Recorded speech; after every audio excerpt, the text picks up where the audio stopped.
A faint orange haze lingered over Balogun Street, as the dawn call to prayer drifted through the narrow alleys. Kayoma Okafor balanced a blue plastic basin of raw rice on her hip, weaving past piles of night-spent refuse, and early bird traders wheeling barrows of plantain. The air smelled of wet sand, kerosene, and yesterday's dreams, but she moved with the quiet certainty of someone already late to her own future. Long before most commuters boarded the first BRT, Kayoma's 2 coal stoves were glowing outside the zinc-roofed kiosk she rented at a corner beside the vulcanizer's shed. She scraped soot from last night's pots, rinsed them with water fetched at 4 a.m., then poured rice into the biggest pot. Steam lifted in slow ribbons. In a smaller pot she fried ground pepper, onions, and crayfish. The hiss felt like applause. By 6 o'clock the first Okada riders arrived, helmets hooked on their wrists. They called her Madam Rice, paid in crumpled notes, and ate so fast the plastic spoons bent. Kayoma watched them go, eyes alive with a hunger that had nothing to do with food. One day that Q would circle the block, and her mother's burial debt would be cleared, and she, just 26, daughter of a late petty trader, would become the woman her younger self believed in. Pause. Like. Comment what you think is going on. And subscribe if you're ready for the twist. At 7, her best friend Funk Adebayo bounced up in ripped jeans and a bright Ankara head wrap, humming Oxlade's latest hit. Funk carried 2 crates of bottled water and a notebook. Investor madam. Funk teased, bumping hips. Today we multiply this money. We must, Kayoma replied. Pepper is no longer smiling, oh. They shared Gary's stories and laughed at memories of secondary school punishments. Funk, who once studied accounting for 5 semesters before school fees crashed, now took free online courses and dreamed in spreadsheets. She helped Kayoma price ingredients, tally sales, and post mouth-watering videos on TikTok, close-ups of jollof rice glistening under noon sun, chicken sizzling in deep oil. The clips drew office workers from Broad Street, and got 500 followers in 2 weeks. By midday they had sold out everything. As Kayoma scrubbed pots, Funk flipped her notebook. Listen, she said, lowering her voice, one new eatery is opening in Lekki. They need an outside caterer for their staff meals, 100 plates daily. I found out through my cousin. We can pitch. All we need is a sample and a small proposal. Kayoma's heart lurched. Lekki. Funk, that rent alone. Forget rent. They'll pay weekly. You rent bigger pots, that's all. We print a simple flyer. We can, no, we will. Kayoma imagined delivering hot jollof in branded coolers, her mother's name embossed on them. Mama put dreams, the signboard would read. It sounded crazy but sweet. She nodded slowly. We try. Funk grinned. Draft the menu tonight.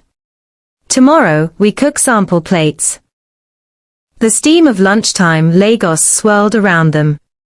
Behind the kiosk's zinc wall, Kayoma pressed her palms together and whispered, if this is my door, God, let me push it. The next morning before daylight, Kayoma borrowed her auntie's bigger stove and 2 aluminium coolers, then bought extra tomatoes on credit. Funk arrived with printed menus, A5 sheets laminated at a cyber cave. Across the top, in green and gold, shone.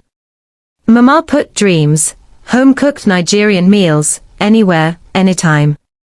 They cooked 3 sample dishes, smoky jollof with goat meat cutlets, ofe akwu with white rice, and ifo riro rich with dried fish. By 11 they were in a faded Uber heading east. The driver sniffed the aroma and begged for, just 1 spoon. Lekki Phase 1 looked like another country, neat pavements, flowering hedges, shiny SUVs glinting under coastal sky. The eatery, still under renovation, sat in a row of glass-fronted suites. Inside, Workmen drilled holes in gypsum walls while a slim lady in a beige blazer fussed with furniture arrangements. She introduced herself as Tonya, Human Resource Manager. Funk delivered her pitch, voice steady, hands dancing. Kayama laid open the coolers, letting steam billow out.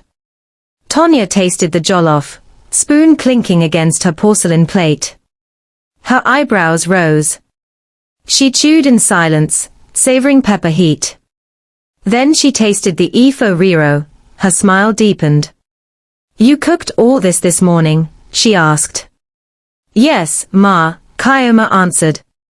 "These flavors remind me of my grandmother's kitchen in Benin," Tonya murmured. "We're sampling 4 vendors. Decision next Wednesday. Leave your quotation at the desk." Outside, Kayama exhaled. Funk clasped her shoulders. "If taste alone decides it, we've won." But Lagos rarely rewarded taste alone. Back on Balogun Street, Kayama's kiosk felt smaller than before. Regular customers asked why she closed early. She served them leftovers with apologies. That night, planning the quotation, Funk insisted they price competitively, $400 per plate, deliver free. Kayama worried about transport costs and LPG cylinder refills. Loyalty to her street customers tugged at her, but the promise of Lekki overshadowed all.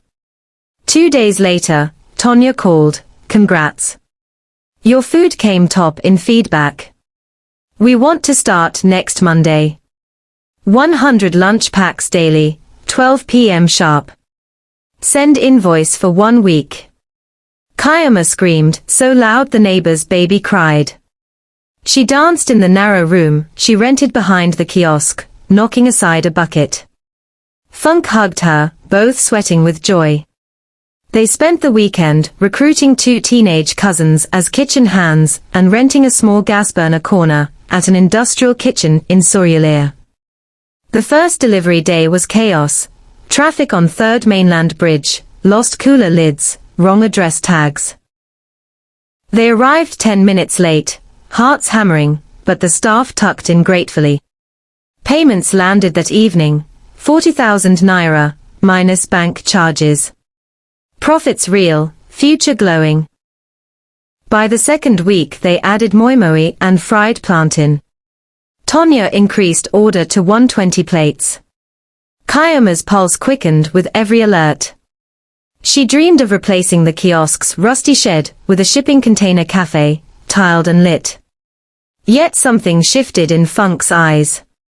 She began staying behind after deliveries, chatting with Tonya about corporate structuring. She redesigned the logo without asking, emailed suppliers on new letterhead that read Dream Cater Services Limited. Funk's cousin had registered the name.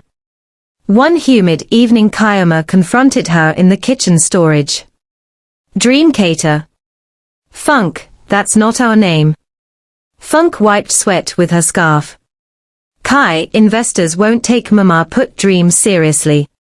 We need a scalable identity. We can still use Mama Put for street retail." "It's my mother's dream," Kayama whispered. "Yes. And it can become more than a kiosk. Trust me." But the words stung like hot oil popping. 3 months into the contract, Lekki staff were posting reviews on Snapchat. Orders rose to 150. Kayama worked 18-hour days, hands blistered from stirring twin drums of rice. Meanwhile Funk met with an angel investor, Mr. Oligoke, an ex-banker looking to fund food tech startups. One late night, Kayama found a sleek proposal deck open on Funk's laptop, glossy slides, revenue charts, brand renamed Dream Cater, listing only Funk as founder and CEO. Kayama's name appeared once under head chef contract. Cold sweat drenched her. She scrolled, reading promises of nationwide delivery apps, ghost kitchens, and eventual IPO. She felt like a passenger thrown out of a bus she helped push uphill. When Funk returned from the washroom, Kayama's eyes blazed. "So I'm just your cook now?" Funk's smile faltered. Kai, I was going to tell you. Investors prefer one face. Once funds drop, we'll formalize shares. When I started selling rice, where were they? Where were you? Funk's voice tightened. I've fought for us every day. I'm still fighting. But sentiment can't stop structure. That night Kayama packed her stained aprons into a black nylon bag, and walked out under drizzling Harmattan rain, leaving pots unwashed. Morning broke over Balagan like a broken promise. Kayama sat on an upturned crate before her old kiosk, now dusty from neglect. She had not paid rent in 2 months. The landlord threatened to padlock the stall unless she cleared arrears. Her phone buzzed with messages from Tonya. Where are meals? Staff hungry. She ignored them, tears clouding vision. Neighbors whispered, Kayama don blow, but she forget us. Some said, others offered silent pity. The rich aroma of rivals' stew drifted from across the street, twisting the knife. She considered calling Funk, apologizing, anything to feed her siblings' school fees next term. Instead, she dialed Tonya and confessed everything, betrayal, contract politics, her exit. Tonya listened. Then she sighed. Kayama, your food built our morale. We don't want drama, we want lunch. Get me plates by Monday. I'll pay you direct. No middleman. But logistics. Use bulk delivery. I'll reimburse. New fire sparked inside Kayama's chest. She borrowed 5,000 from the vulcanizer, bought tomatoes on credit, and reopened the coal stoves. That dusk, passers-by inhaled the scent of redemption. Word spread online. Original Mama put dreams back. TikTok followers doubled when Kayama posted a reel of flames licking her giant frying pan, captioned, Authentic Lagos taste, no shortcuts. Orders from Yaba offices trickled in. She hired her cousin Ifini as dispatch rider with a used bike. Each delivery bore a handwritten note, thank you for believing in dreams. Meanwhile Funk launched Dreamcater in Surulere with glittering opening photos. Influencers posed beside neon signage, but whispers surfaced of inconsistent flavor. Mr. Oligoke demanded standardization. Funk hired a culinary school graduate, who measured spices in grams, not sol. Staff turnover rose. One evening, Funk showed up at Balagan, sunglasses hiding tired eyes. Kai, we need to talk. Kayama kept stirring aguzi, sweat shining on her brow. Time is rice, she said. Funk removed the glasses. My investor pulled out. He says sales dipped. Her voice cracked. I shouldn't have sidelined you. We were stronger together. The coal fire popped. Kayama thought of nights she cried into pillow, of unpaid rent now cleared, of strangers emailing praise. She searched Funk's face for old laughter, found echoes, but also saw the burn mark of greed. I forgive you, she said softly. But partnership is earned twice if broken once. What do I do now? Find your recipe again. The streets are big enough. Funk nodded, tears catching light. She left without tasting the soup. By December, Kayama's Instagram hit 10,000 followers. A food blogger wrote an article titled From Kiosk to Queen of Jollof. The landlord extended her lease and repainted the stall bright yellow at his expense. One Saturday, Kayama's younger brother Emeka returned from Polytechnic with news of a local SME grant competition. Prize, 3 million naira and mentorship. Applicants needed a video pitch and business plan. Emeka filmed Kayama at dawn, describing her vision, outfit 2 food trucks, train single mothers, deliver affordable meals to construction sites. During the final pitch, at Oriental Hotel, judges tasted her jollof and scribbled furiously. When they announced Mama Put Dreams the winner, Kyoma's knees buckled under applause that felt warmer than any coal fire. She called her auntie first. Then, after long hesitation, she texted Funk a simple message. "Thank you for the push that burned but taught me to rise." Funk responded with a heart emoji and silence. Sometimes friendship ends. Sometimes it reseasons itself over time. A year later, on St. Valentine's morning, two turquoise food trucks bearing the sunflower logo of Mama Put Dreams rolled into a worker's estate in Oja, horns blaring high-life tunes. Each truck window framed steel trays of jollof, ofada, amala, and pepper-flaked grilled fish. Construction laborers cheered, forming queues before break. Inside the first truck, Kyoma wore a crisp apron emblazoned with her mother's favorite proverb, "Better soup, na money kill 'em." She ladled steaming rice, smiled at calloused hands, watched men close their eyes after first bite. She glanced through the window at the second truck where Ifini commanded the fryer station, and at a printed poster listing training schedules for single mother interns. A small breeze lifted her head wrap like a sailing flag.